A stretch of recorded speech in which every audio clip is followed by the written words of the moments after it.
అన్న చిన్నను చంపిన ఎస్ఐ గారిని అన్న పెద్ద కర్మ అవ్వకుండానే ఏసెయ్యాల. స్పాట్ ఎప్పుడో చెప్పన్నా. వాణ్ణి ఒక్క ఏటితో నరికితే చాలుదురా. ఎవరిని తెగ నరికితే వాడు జీవితాంతం బాధపడతాడో అక్కడ స్పాట్ పెడతాను. నా తమ్ముని గురించి నేనెంత విలవిలలాడిపోతున్నానో అంతకు 1000 రెట్లు వాడు నరకయాతన పడేటట్టు చేస్తాను. ఇప్పుడు నేను పెట్టే స్పాట్ వాడికి కాదు, వాడి సెంటిమెంట్ కి.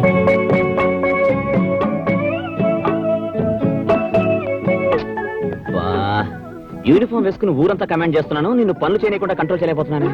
ఇలాంటప్పుడు పనులు చేయడం మంచిదని డాక్టర్ చెప్పారండి. ఎవరా రాసుకెళ్ళి నా పెళ్ళాన్ని పనులు చేయమంటానికా? చూడండి, తొలిచూరి పురుడు ఆడది పుట్టింట్లో పోసుకోవాలంటారు. నాకు పుట్టిల్లు మెట్టిల్లు రెండు ఈ ఇల్లే. అయిన వాళ్ళు ఆదుకున్న వాళ్ళు నాకు మీరే. నేను ప్రసవించేటప్పుడు మీకెన్ని పనులున్నా సరే నా దగ్గరే ఉండాలి. ఉంటారు కదా? నీ దగ్గరే ఉంటాగా. ఒట్టు ఒట్టు. విజయ్ చెప్పండి సార్. ఇది అర్జెంట్ గా మాట్లాడాలి, ఒకసారి వస్తా. అలాగే సార్, ఇప్పుడే వస్తాను. ఎక్కడికండి? సీఎం గారు ఎందుకో అర్జెంట్ గా రమ్మన్నారు, వచ్చేస్తాను.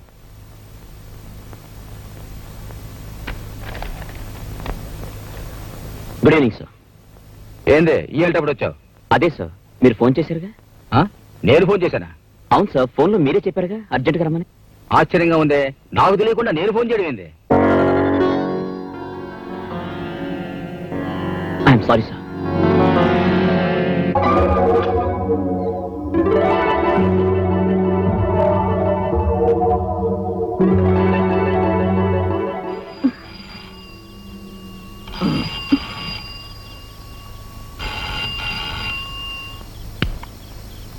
హలో పార్వతి, నేను విజయ్ని. ఏంటండి? నేను ఇంటికొచ్చేదాకా ఎవరొచ్చి తలుపు కొట్టినా సరే తలుపు తీయద్దు. నేను ఇంటికొచ్చేదాకా ఎవరొచ్చి తలుపు కొట్టినా సరే తలుపు తీయద్దు. వినపట్టలేదండి. ఏంటి? పార్వతి, ఉండండి, ఇప్పుడే వస్తాను. హలో.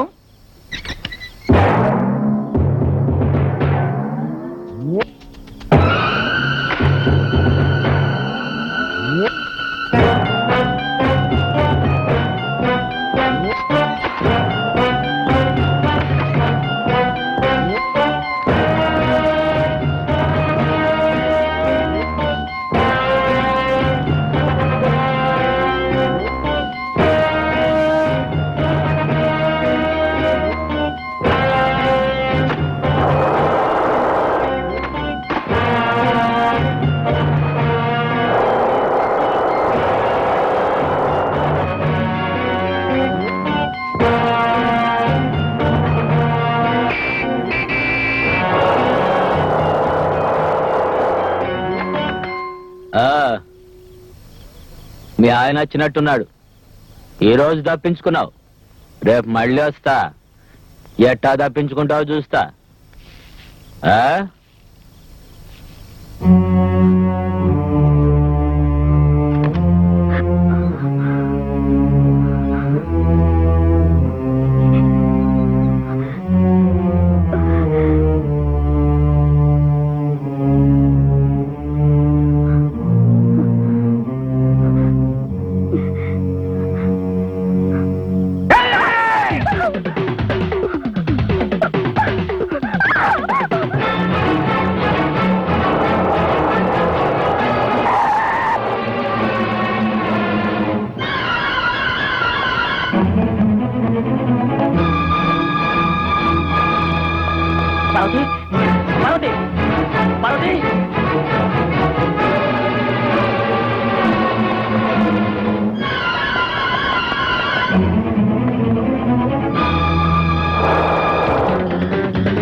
పార్వతి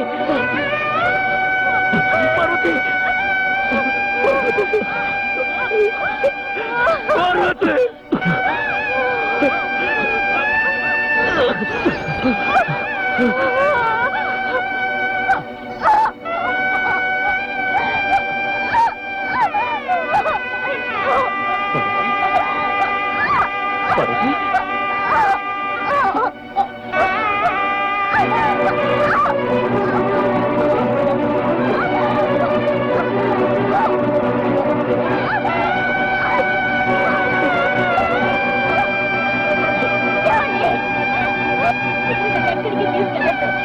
నా పక్కనే ఉండండి.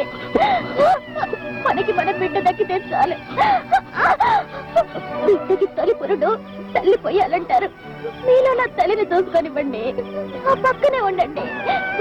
ఉంటారు కదా, చెప్పండి.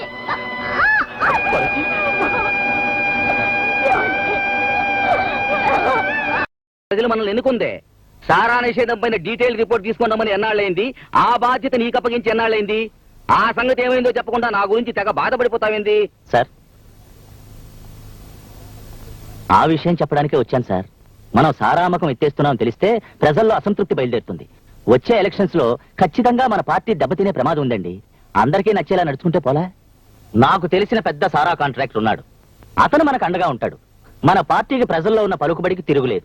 రాష్ట్రానికి సంబంధించిన అన్ని విషయాలు తెలిసిన ఆథరైజ్డ్ పర్సన్ గా చెప్తున్నానండి. అట్నా? అన్ని విషయాలు తెలుసా? ఏది ఇప్పుడు మన రాష్ట్ర జనాభా ఎంతో చూపు చూద్దాం. నన్ను అడిగితే నేనేం చెప్తానండి? సెక్రటరీని అడిగి చెప్తానండి. అంతేగాని మనకు తెలియదు. మనకి సెక్రటరీయే కదండి మన కాళ్ళు చేతులు కళ్ళు. అయినా ఈ జనాభా లెక్కలన్నీ గుర్తుపెట్టుకోవడం ఎవరికి సాధ్యం? ఎందుకు కాదు? ఇప్పుడు మన రాష్ట్ర జనాభా 6,74,00,000. అందులో పట్టణంలో నివసించే వాళ్ళు 1,25,00,000, పల్లెటూరులో నివసించే వాళ్ళు 5,13,00,000. చదువుకున్న వాళ్ళు 2,05,00,000, కర్షకులు 1,10,00,000, కార్మికులు 2,20,00,000.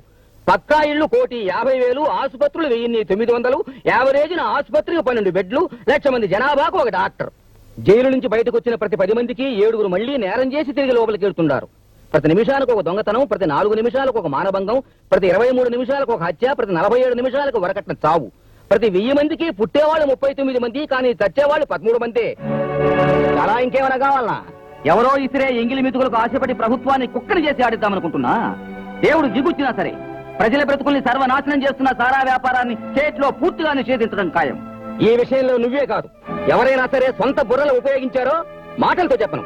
ఇదే ఆఖరి వారిని. సార్, ఎలాగైనా సారా నిషేధం జరగకుండా చూడండి సార్. మన వెంకటరత్నం గారే కాదు, మేము కూడా చాలా దెబ్బతింటాం. ఏం చేయమంటారండి? నేను కూడా చాలా అటాక్ చేస్తున్నాను. రేపే ఆఖరి రోజు. ఈ రోజు సీఎం గారిని ఒప్పించాలంటే 3 మంత్రుల్ని 20 మంది ఎమ్మెల్యేలైనా కొని నాతో కలుపుకోకపోతే లాభం లేదు. ఆ వెంకటరత్న కాంట్రాక్టర్ గారు రూపాయి కూడా ఇవ్వడం లేదు. అలాగేనండి, ఎంత మందిని కొంటారో కొనండి. కాంట్రాక్టర్ వెంకటరత్నం గారిని వదిలేయండి, ఆయన మేము చూసుకుంటాం. ప్రస్తుతానికి 50 లక్షలు ఉంచండి. డెసిషన్ వచ్చిన తర్వాత ఇంకో 50 లక్షలు స్పెషల్ గా తెచ్చిస్తాను. నమస్కారం సార్. నమస్కారం సార్.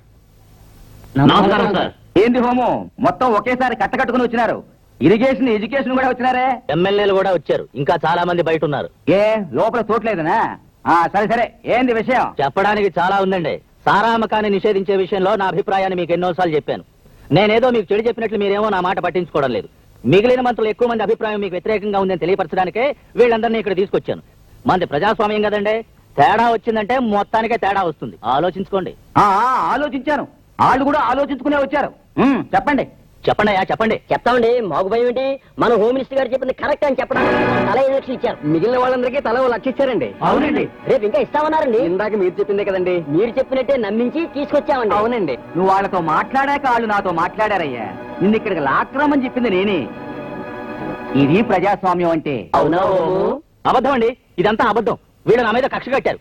నన్ను వీళ్ళు ముందుకు వచ్చి వీళ్ళంతా వెనక్కి వెళ్ళిపోతున్నారు. ఇదంతా ఒక కట్టు కదా. అట్నా? ఆ కట్టుకథలోని పెట్ట కథ కూడా నా గుప్పెట్లోనే ఉంది. సుధా, సార్, ఏ పని చేయి?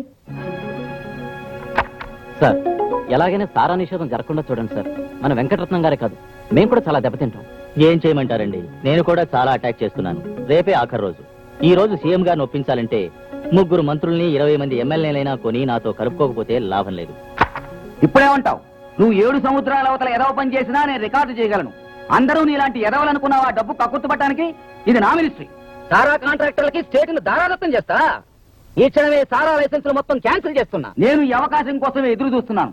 ఇంకొక క్షణం నువ్వు మినిస్టర్ గా ఉండడానికి వీల్లేదు. వెంటనే రాజీనామా. ఇదే రేపు సీఎం మూమెంట్ కి మనం స్పాట్ పెట్టే బాలమందిరం స్కూల్ జాగా.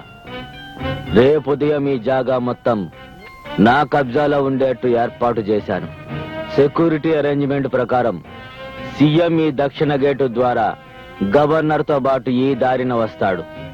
ఈడ మొత్తం పిల్లగాళ్ళుంటారు. సీఎం